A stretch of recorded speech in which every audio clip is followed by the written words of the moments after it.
Hello my friend, and welcome to this VitalityWerks video on what is the solution to the ego's thinking problem.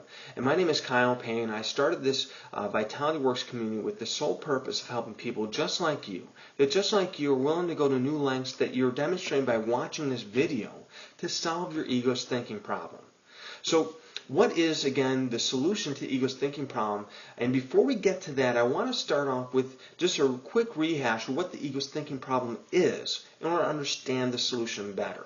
So the ego's thinking problem can simply be summed up as the result of any time we experience fear, uncertainty, and doubt. It's a natural thing that our ego is going to be triggered by that, as it should be, because it's trying to make sure that nothing bad happens to us. You know, we don't do something that leads us to our literal demise. And so anytime fear or uncertainty or doubt is present, it's a trigger to bring in the ego to make sure nothing bad's going to happen. And the way that the ego does its job to make sure we don't meet our demise is that it seeks a path that gives the greatest probability of self-preservation. And once it finds that path, that it believes that this is the best path that we can possibly find to take, the best course of action to lead to making sure that we survive, it then comes up with every rationale it needs to make sure that we're convinced to take that path if we let it. And that works great in real life and death situations where that fear is working to make sure we don't die and to make sure our ego gets triggered at that exact moment to help us preserve our life. The problem with this is that starts with the fact that most situations, most decisions that we're faced where we experience fear, uncertainty, and doubt are not life and death situations, even if we think that they are. When we look back on them and say, you know what, that really wasn't as big of a deal as I thought it was. I'm sure at some point you've looked back at something you thought was dire situation only to think, you know, it really wasn't as big of a deal as I thought it was, right? I mean, we've all had those situations in our life. And the problem is that in that moment, we don't realize that it's not life and death situation. Their ego doesn't decipher that this is not a situation that calls for self-preservation above all else. So because of that, once it's triggered and once it's allowed to get in that driver's seat, when it's in that driver's seat, it can only pick a path that leads to self-preservation. That also means it avoids any path that has a greater amount of fear, uncertainty, and doubt associated with it. Because that, in our ego's mind, will lead to our demise and cause it to fail in the one thing it needs to make sure it does, which is self-preservation. So when we look back, though, with hindsight and some of the decisions we made, especially the ones that we've come to regret, the choices that we've made, when we take a moment to look back at those decisions, what we come to realize, at least I have in my experience, is that the decision that I made, the path I took, was purely based on self-preservation. That really, that was the motive behind why I chose that path, because it was the one that was going to be most secure and safe to me. And I can now see, looking back with the benefit of hindsight and 20/20 vision, I can now see that the thing that I steered clear from, the thing that made me most afraid and had the most amount of uncertainty and doubt associated with it, had I chosen that path, the outcome would have been exponentially better. And my life wouldn't be heading down the path of becoming more unmanageable.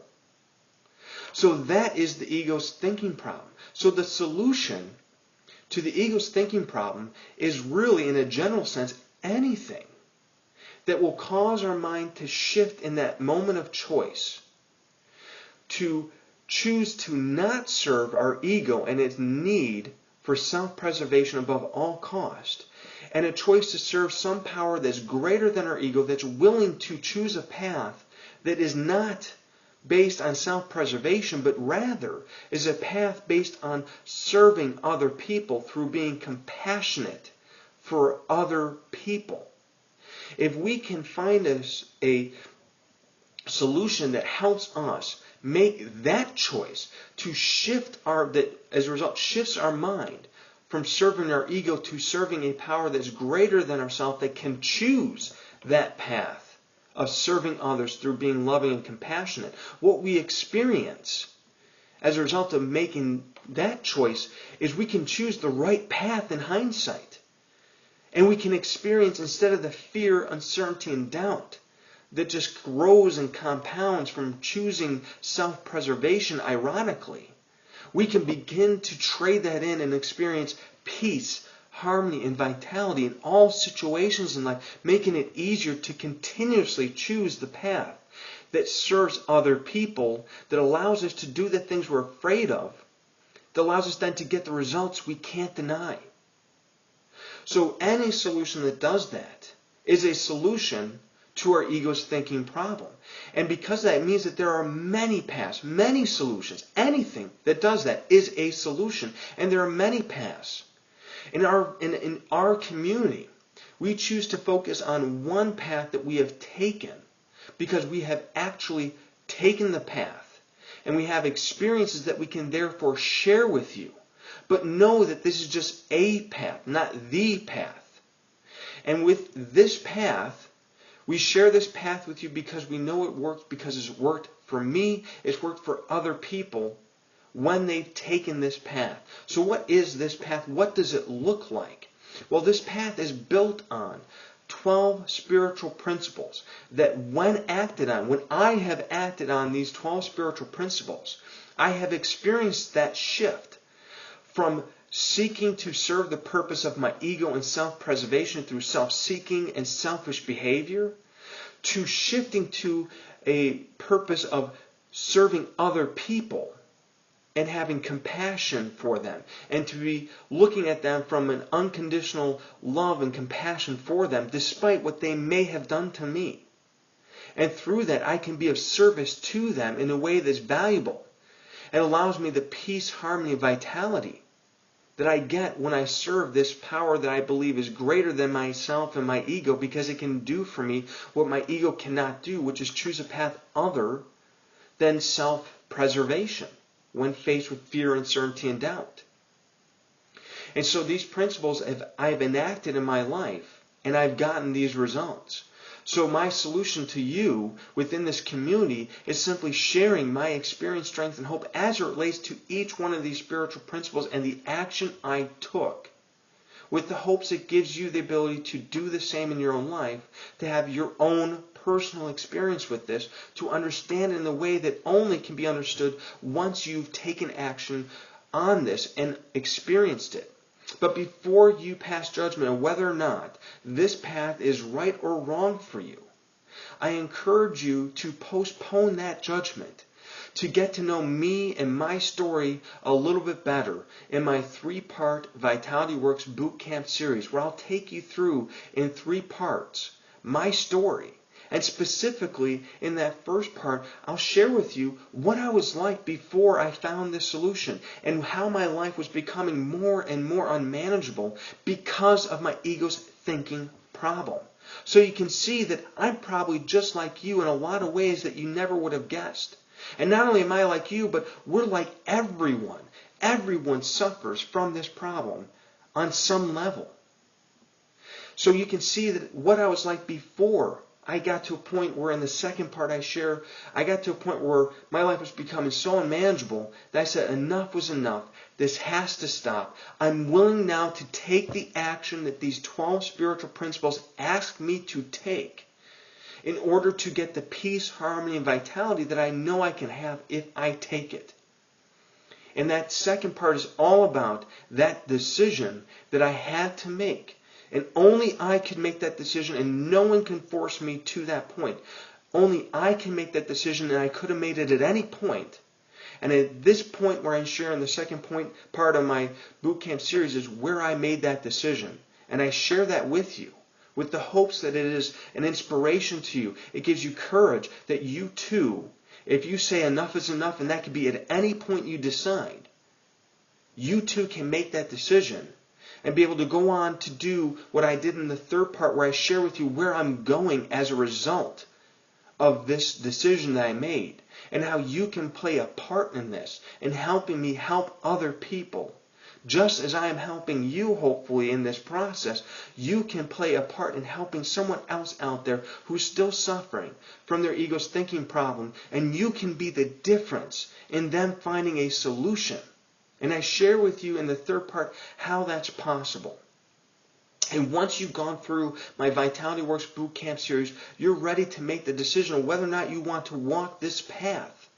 Using these solutions of these 12 spiritual principles and the action they're going to ask of you to do, you can make that choice at that point. And if you choose to move forward, I'll make available to you the next video is how to participate through this process. How you can interactively participate in a way that as a result of going through this training process, that you actually will have the experience of a spiritual awakening where you are faced with fear, uncertainty, and doubt in your life, because it will not remove that. It will only allow you the ability to shift your mindset from a mindset of self-preservation, faced with fear, uncertainty, and doubt, to that of being other-centered and putting other people ahead of your own self-preservation through being compassionate for other people.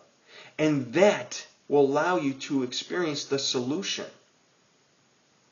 And so I'll show you exactly how you can participate with these training materials, which will set up the next 12 days. One day at a time, I'll send you a training video on each of the 12 spiritual principles that I've personally used in my life to get the results that I believe we can all have, which is a greater level of peace, harmony, and vitality in any situation in life. And these videos are very simple and very straightforward. All I do is I share with you my experience as it relates to that spiritual principle in a series of events in my life, and how I applied that principle through my action. And then I give you in the second part of the video a simple action that you can do right there on the spot. Start that action. And as a result of doing that action thoroughly and honestly, you will have the experience of understanding this principle in a way that goes far beyond anything I can share with you through an intellectual process. And then you can move on to the next spiritual principle training video, and so on and so forth till you get to the end. And if you've gone through each one of those videos and you've done the action step asked of you honestly and thoroughly, the result is a sequence of experiences that brings you to a place where you understand how you can act in any situation where you're faced with fear, uncertainty, and doubt. What tools and resources you can use to shift your mind from being that of self-seeking for your self-preservation to that of how can I be of service to someone else, and through doing that, through compassion and unconditional love, I will experience peace, harmony, and vitality, and cease to be a prisoner to my fear, uncertainty, and doubt, and get results that I never thought were ever possible, that were beyond my wildest imagination, because I'm now finally able to take the right path again and again and again, as opposed to the wrong path that was making my life more and more unmanageable. So that is what I make available to you. And the best part is membership within this community is free. I do not charge for being a member. All you need to be a member is a desire to solve your ego's thinking problem and a willingness to take action to participate in this community. Because when you are participating, as you are right now, observing this video, you are in fact an active member of this community. And I give you a lot of resources to help you along the way beyond just these 12 spiritual principle training videos. The benefit continues on as a member, including daily insights into our ego's thinking problem that I'll share with you. And these insights are there to help you day by day to be able to spot your ego and its thinking problem, and how you can, and I give you a very simple action step you can take right there in that moment that will help you stay recovered from that ego's thinking problem for that day. And so it's there to help you day by day to stay on the right path, to stay in the right mindset, so you can be of service to people in your life for that day. And then I also make available to you a weekly conference call, because I believe a sense of community is a huge part of why this works. And so I encourage you to take advantage of that community on this weekly conference call, where you can come and listen to myself as well as guest speakers share on this spiritual principle of the month that we're working on, their personal experience, strength, and hope as it relates to enacting that spiritual principle, to give you the courage to take that same action. And it's also an opportunity for you to participate within this community as a volunteer, where you can share your own experience, strength, and hope with the community to help that newcomer that might be on that conference call, that might need to hear your voice, to know that this can work if you work what this process makes available to you to work. So I make this weekly conference call available to you, again, free of charge, if you're willing to participate. Because at the end of the day, the one thing that I hope comes out of this is that you have a path that you feel comfortable and safe taking, and you get the courage and the guidance along the way to take the action that's asked of you, so you can have an experience that will transform your life from that of being a prisoner to our ego and its need for self-preservation and all the pain and suffering and fear and uncertainty and doubt that comes with that, to be free of that, to be able to experience peace, harmony, and vitality. And as a result of that, that you gain the courage to do the thing that will gain the greatest amount of success in this process, which is to carry this message to someone else who's still suffering and is yet to find this solution. And that is why throughout this process you will hear me talk about becoming a leader within this organization. And this is the last thought I want to leave you with. And that is, at some point I hope you make the choice to seek out more information on how to become a leader within this community and what that entails, and how simple I have made this for you, that you can become a leader even right now, even before you've started this journey. You can become a leader, or at least explore the possibility of becoming a leader. And you can make that decision whenever you want to. And the sooner you make that decision, the sooner you will benefit in a way that is far greater than anything else you can imagine. And in the coming videos, I will share with you access to my video on how to become a leader. But for now, I want you to get started with just the first part in the VitalityWerks Bootcamp series, where you can start to understand a little bit more about my past and hopefully relate to what we're doing in this community and stay active within this community. So with that being said, my friend, thank you so much for joining me on this video, and until the next time we talk, which hopefully is not very long, make it a great day for yourself so you can make it a great day for someone else out there that might need your help. Thanks so much, my friend, and talk to you soon.